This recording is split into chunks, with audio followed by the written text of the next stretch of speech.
Tourist point 2022 में आप सभी का स्वागत है। दोस्तों, आज हम दिल्ली के लाल किले में हैं और यहाँ बड़ी संख्या में लोग लाल किले में आए हैं। लाल किले का निर्माण सन 1638 ईस्वी में मुग़ल वंश शासक शाहजहाँ ने करवाया था। उस समय मुग़लों की जो राजधानी थी वो आगरा थी, लेकिन शाहजहाँ को आगरा की हवा रास नहीं आई और उसने दिल्ली को अपनी राजधानी बना लिया और दिल्ली में ही एक शहर शाहजहानाबाद की स्थापना की थी। ये सारा का सारा किला बलुआ पत्थर से बना हुआ है और ऊपर से लाल रंग कर रखा है, इसलिए इसको नाम दिया गया लाल किला। और इसी लाल किले के पास में ही यमुना नदी बहा करती थी। लाल किले का डिज़ाइन उस्ताद अहमद लाहौरी द्वारा चुना गया था। वही उस्ताद अहमद लाहौरी जिसने ताजमहल को एक भव्य इमारत के रूप में बनाया था। मुग़ल सम्राट शाहजहाँ के पुत्र औरंगजेब ने इस लाल किले के अंदर मोती मस्जिद का भी निर्माण करवाया था। यहाँ की कलाकृतियाँ फारसी, यूरोपियन और भारतीय शैली का संश्लेषण है। यह भारतीय इतिहास और उसकी कला को अपने अंदर समेटे हुए है। इसी किले में ही 3 द्वार बने हुए हैं, जिसमें 2 द्वार बहुत ही मुख्य हैं। एक लाहौरी गेट और दूसरा है दिल्ली गेट। अंतिम मुग़ल सम्राट बहादुर शाह द्वितीय ने 1857 की क्रांति का जो बिगुल बजाया था, इसी लाल किले से ही बजाया था। और 1857 की क्रांति में ही अंग्रेजी सरकार बहादुर शाह द्वितीय को बंदी बना लेती है और उसे सदा सदा के लिए रंगून भेज देती है। लाल किले की जो बड़ी बड़ी प्राचीर है, उन प्राचीरों पर सैनिक हरदम तैयार रहते थे ताकि वे किले की सुरक्षा कर सके। कोविड-19 के चलते हुए यहाँ पर बहुत कम लोग आते थे, लेकिन जैसे ही कोविड-19 ख़त्म हुआ, कोविड-19 के ख़त्म होते ही लोगों की कितनी भीड़ है, इसको देखकर आप अंदाज़ा लगा सकते हो। आप देख सकते हो कि यहाँ का दृश्य कितना मनमोहक है। इस किले के चारों तरफ से जो खाइया या जिसको हम एक नहर के नाम से बोल सकते हैं, यहाँ पर पानी की अच्छी व्यवस्था कर रखी थी। चारों ओर से देख सकते हो कि लाल किला कितना खूबसूरत दिखाई दे रहा है। गेट के जो ऊपर है वो दोनों साइड में छतरियाँ है। यह जो नज़ारा है बहुत ही दिलचस्प है, बहुत ही आकर्षक है। देश विदेश के लोग जो है इस लाल किले को देखने के लिए आते हैं।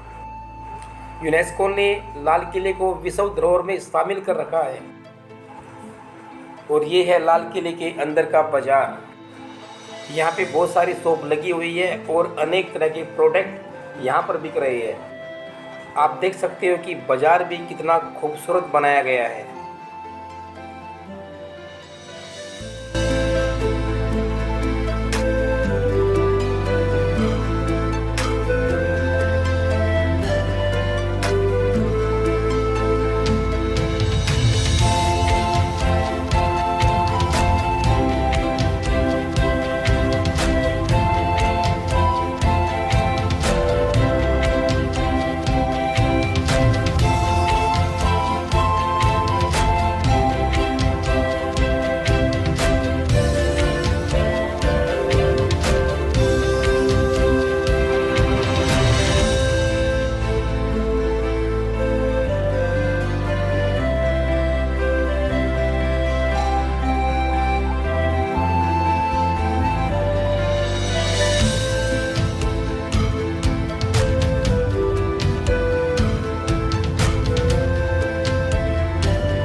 दिल्ली के लाल किले का यह भाग एक नौबत खाना के रूप में जाना जाता है और ये जगह शाहजहाँ के टाइम पीरियड में बहुत ही सजाई जाती थी ढोल और नगाड़ों के साथ में। दीवाने आम और दीवाने खास का जाने का जो रास्ता है इसी नौबत खाने से ही है और इसी ही नौबत खाने में सैयद बंधुओं ने आपस में मिलकर मुग़ल वंश के 2 शासक जहांदार शाह और फ़र्रुखसियर की हत्या कर दी थी। जहांदार शाह मुग़ल वंश का वो शासक था जिसको लंपट मूर्ख के नाम से जाना जाता था और फ़र्रुखसियर को घृणित कायर के नाम से भी माना जाता था। नौबत खाने का सारा निर्माण बलुआ पत्थर से हुआ है, लेकिन कुछ जगह मार्बल का भी इस्तेमाल हुआ है। दीवारों पर पत्तियों के डिजाइन, फूलों के डिजाइन जो है वो बहुत ही बारीकी के अनुसार बनाए गए हैं। इस दीवार पर फूलों के डिजाइन जो है वो कितने अच्छे तरीके से यहाँ बनाए हैं। यहाँ पर भी आप देख सकते हैं कि नौबत खाने की छत पर कितने सुंदर तरीके से यहाँ डिजाइन किया गया है और यहाँ बलुआ पत्थर को काट कर डिजाइन बना कर किस तरह यहाँ पर लगाया गया है। नौबत खाने के ऊपर कुछ कमरे हैं जो सरकार ने वर्तमान काल में पूरी तरह से बंद कर रखी है और इसी नौबत खाने में बहुत सुंदर जो है ये कलाकारी यहाँ पे दर्शाई गई है। पत्थरों को बारीकी रूप से काट कर यहाँ पर सजाया गया है।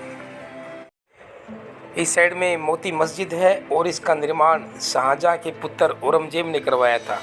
मोती मस्जिद के तीनों गुंबद मार्बल से बने हुए हैं। जब भी औरंगजेब दिल्ली आता तो इस मोती मस्जिद में वो नमाज करता था।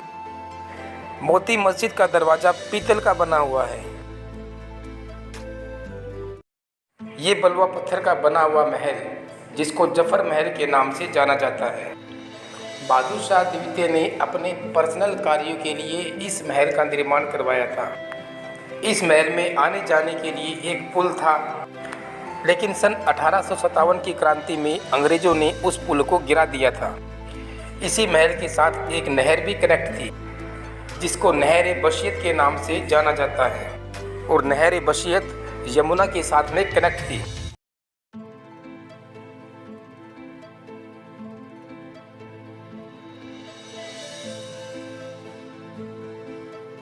इसके चारों दिशाओं में तीन मेहराब है और ये सारा हीरा महल मार्बल से बना हुआ है।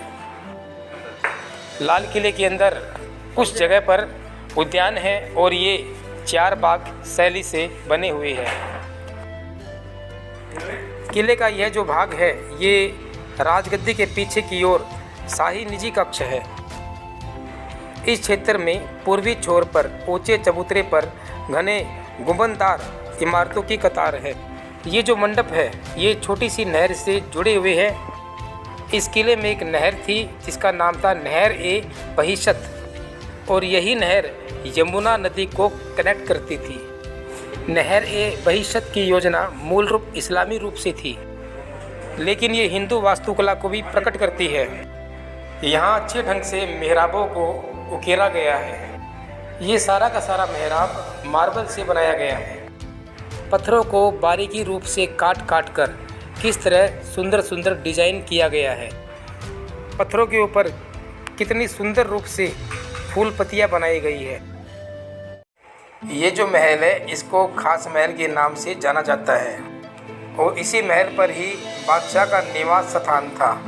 इसी महल के चारों ओर हीरे, सोने, चांदी, जवाहरात लगे होते थे, लेकिन सन 1739 ईस्वी में नादिर शाह ने भारत देश के ऊपर आक्रमण करके यहाँ से बहुत सारा धन जो है वो लूट लिया था। जफर महल के सामने बना हुआ यह मेहराब कितना आकर्षक है। ये सारा का सारा मेहराब मार्बल से बना हुआ है। पत्थरों को काट कर बारीकी रूप से डिजाइन किया हुआ है और तीनों ओर से तीन मेहराब बनाए गए हैं। मेहराबों के खंभों पर बारीकी रूप से पत्थरों को काट कर फूल पत्तियाँ बनाई गई हैं। पत्थरों पर कितना सुंदर दिलचस्प डिजाइन तैयार किया गया है। इसके चारों ओर किस तरह पत्थरों से फूल पत्तियाँ बनाई गई हैं। दिल्ली के दीवाने खास का निर्माण मुगल वंश शाहजहां ने करवाया था। दीवाने खास ये बादशाह के खास लोगों के बैठने की जगह हुआ करती थी। ये सारा का सारा मार्बल से बना हुआ है और छत पर सोने की पॉलिश कर रखी है। शाहजहां के द्वारा तैयार किया गया मयूर सिंहासन इसी दीवाने खास में लगाया गया था। भारत देश का कोहिनूर का हीरा भी मयूर सिंहासन में जुड़ा हुआ था। सन 1739 ईस्वी में नादिर शाह ने भारत देश के ऊपर आक्रमण कर दिया था। और उस समय मुगल वंश का शासक मोहम्मद शाह रंगीला था। नादिर शाह ईरान का नेपोलियन जिसने दिल्ली में कत्लेआम किया था। लेकिन जैसे ही मोहम्मद शाह रंगीला की हार हुई तो मोहम्मद शाह रंगीला और नादिर शाह की जो बैठक थी इसी दीवानी खास में हुई थी और नादिर शाह ने मोहम्मद शाह रंगीला से मयूर सिंहासन और कोहिनूर का हीरा छीन लिया था। दीवाने खास के दीवारों पर हीरे मोती जवाहरात जुड़े होते थे। यहाँ पत्थरों को बारीकी रूप से काट काट कर अच्छी तरह से डिजाइन किया गया है। दीवारों स्तंभों पर फूलों के अच्छे अच्छे डिजाइन बनाए गए हैं। तो ये था दिल्ली के लाल किले का इतिहास। अगर किसी को हमारी वीडियो पसंद आई है तो आप हमारी वीडियो को शेयर, सब्सक्राइब और लाइक अवश्य कीजिए।